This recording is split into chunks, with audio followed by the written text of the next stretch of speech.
What happens when a peaceful resort becomes the spark for an unstoppable chain of escalation? In Crimea, the Foros resort was supposed to be a sanctuary, far from the headlines of war, untouched by the violence gripping the front. But in a single night, Ukrainian drones struck, causing civilian deaths, injuring more than a dozen people, and shattering buildings not tied to any military purpose. This attack did more than destroy bricks and mortar. It tore open the psychological sense of safety, broadcasting a chilling message: nowhere is off limits. Suddenly, the quiet spaces meant for rest and recovery became reminders that the war's reach is total and unpredictable. The aftermath was immediate and fierce. Within hours, a sweeping wave of retaliatory strikes targeted critical infrastructure across multiple regions. The rhythm of war shifted, no longer confined to symbolic gestures or single headlines, but escalating into systematic, relentless blows against the enemy's rear. Why does this matter now? Because if we ignore how this logic is changing, we risk missing the real story. The war is no longer just about territory or dramatic advances. It has evolved into a relentless contest of endurance, where energy grids, supply lines, and the morale of entire populations are at stake. Let's break down why this single attack mattered so much, and what it set in motion for the days ahead. To understand the true impact, we need to trace how this one strike rewired the focus of both sides, triggering a new, methodical campaign against the opponent's vital rear infrastructure. Why was the Foros attack so critical, and how did it spark a wider reaction?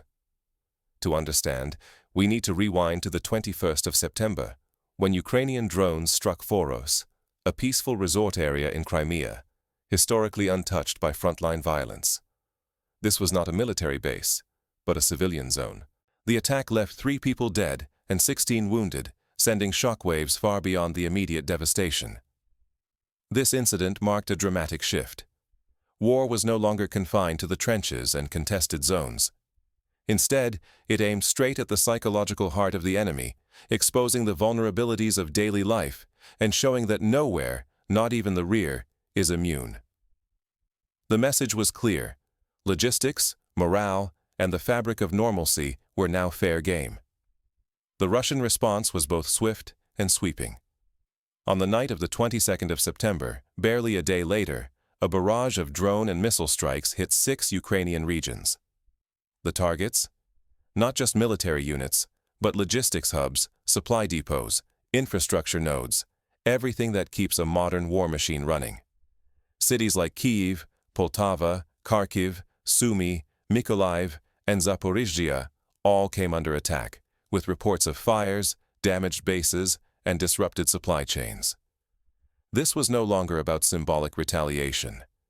Each side had crossed an invisible line, moving from single, headline-grabbing strikes to a methodical campaign against the lifelines of their opponent. The underlying logic had changed. Now, it was a contest of whose logistics, energy grid, and command systems could hold out longer under persistent pressure.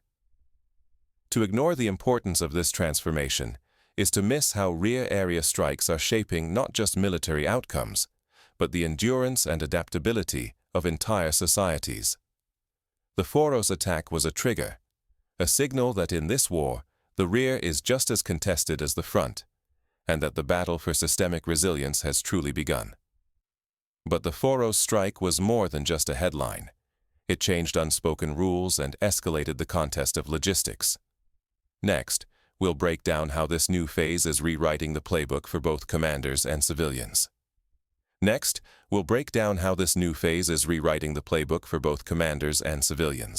How did a single strike erase the boundaries, and what new weapons and targets are now on the table? The attack on Crimea's Foros resort was more than just a headline. It was a trigger. Overnight, what had been isolated incidents gave way to a coordinated Russian response across 6 regions: Kyiv, Zaporizhzhia, Poltava, Mykolaiv, Kharkiv, and Sumy.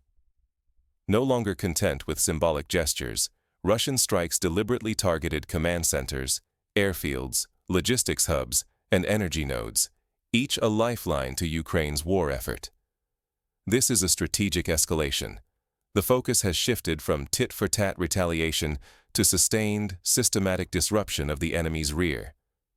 Every logistics terminal struck, every airbase disabled, every blackout inflicted.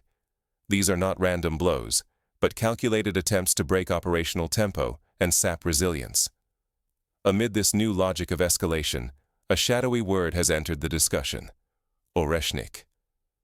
Its meaning remains cloaked in secrecy, but hints suggest it represents a new level of strike capability, perhaps a weapon or system designed for decisive rear attacks.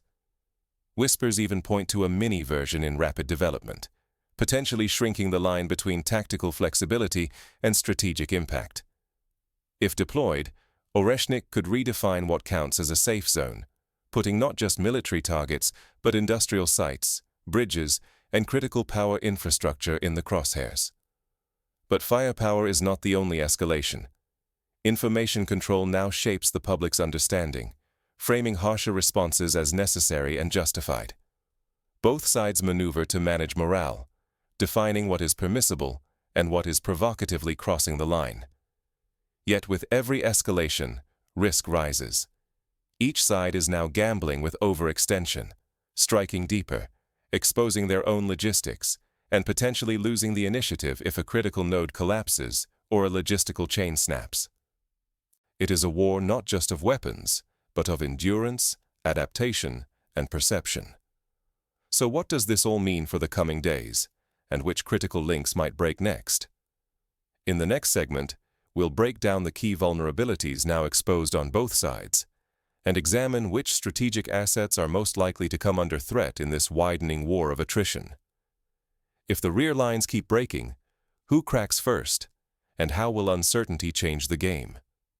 If this tempo of relentless strikes on depots, airfields, energy sites, and command nodes continues, Ukraine's ability to sustain operations faces growing peril. Every attack chips away at logistics, slows down repair cycles, and undermines the resilience needed to hold the line. Over days and weeks, the cumulative effect is not just tactical, it becomes strategic, threatening to exhaust resources faster than they can be replenished. But the danger now goes beyond what's actually destroyed.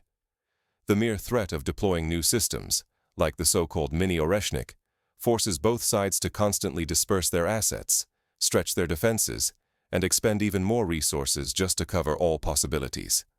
This is psychological warfare as much as physical, making planners second-guess, overcommit, and spread themselves thin. Official silence only amplifies the uncertainty. When leaders and spokespeople refuse to clarify what's coming next, the fog of war thickens. Opponents are left to guess. Should they brace for more of the same, or will a new, unexpected weapon enter the fight? This silence is its own pressure tactic, forcing nervous overreactions and raising the cost of every decision. As this battle for the rear intensifies, the conflict becomes a contest of endurance. It's not just about whose weapons are bigger or more advanced, but whose systems can recover faster, whose logistics can keep up, and whose public remains patient in the face of repeated disruption. Time, repair speed, and morale become as crucial as firepower. There's real risk here. Failure to adapt quickly could see one side's logistics collapse, decisively shifting momentum in a matter of weeks. And as the pain spreads from the military to the civilian sphere, blackouts, supply shortages, endless alerts, public trust and international support hang in the balance. But surviving this phase isn't just about having the right missiles or drones. It requires something deeper: the ability to learn, adapt, and see the invisible threads tying strategy to day-to-day resilience. So, what concrete lessons can leaders and observers draw from this evolving war of attrition? And how should they prepare for the long haul ahead? Winning, or even just surviving, in today's conflicts now depends on mastering logistics and managing uncertainty. Are you truly ready for that reality? Cheap drones and precision bombs are rewriting the economics of war. For every low-cost drone or guided munition, defenders must deploy expensive air defense assets, draining both resources and attention in a war of attrition. It is no longer about flashy set pieces, but about enduring the daily grind of resource depletion and forced adaptation. Sustained attacks on logistics and energy nodes create cascading operational problems. When supply lines are under threat and vital hubs become targets, the margin for error shrinks rapidly.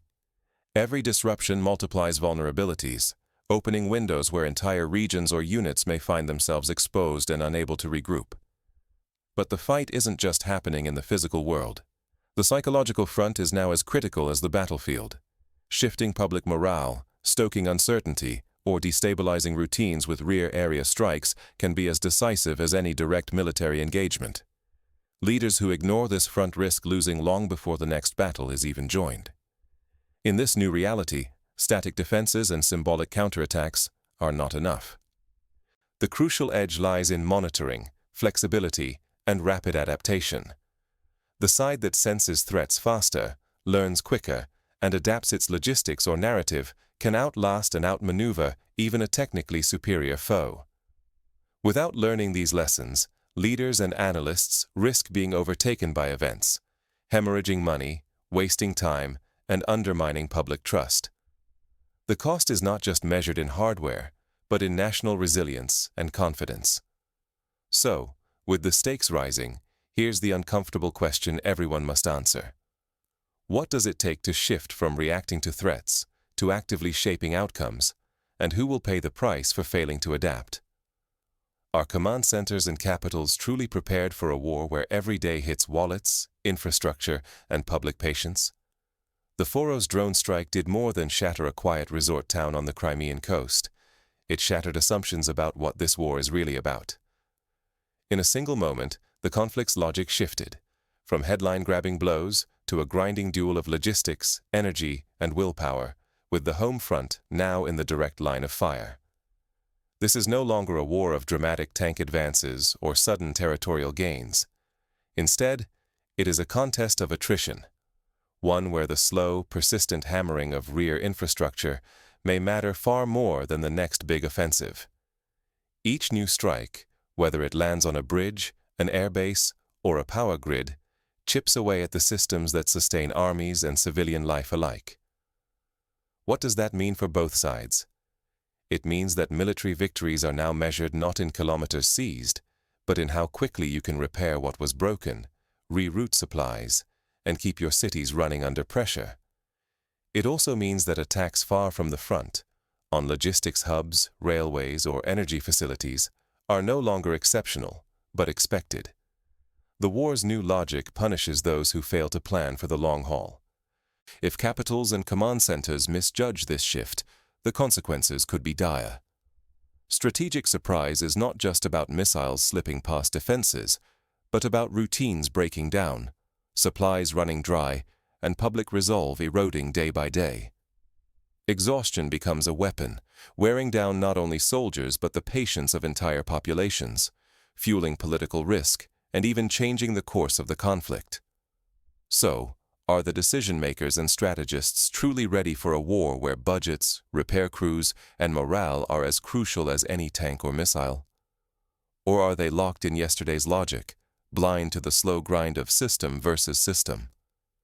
History is crowded with examples where overconfidence and dramatic action blinded leaders to the power of long, methodical pressure, the kind we see now, unleashed by a single drone over Foros. Let's open the floor to debate. What measures should be taken to prepare for this form of conflict, where infrastructure is as critical as the front line and public patience has become a strategic commodity?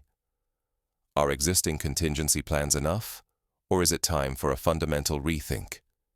Your sharp, fact-based perspectives are vital, because failing to adapt to this phase of the war could mean risking not just tactical setbacks, but national fatigue and, ultimately, loss of the initiative. As the war's center of gravity shifts further from the battlefield to the networks that keep nations running, only the side that embraces this reality will endure. The question is, who is truly ready to outlast the storm now brewing in the shadows of every rear area hub?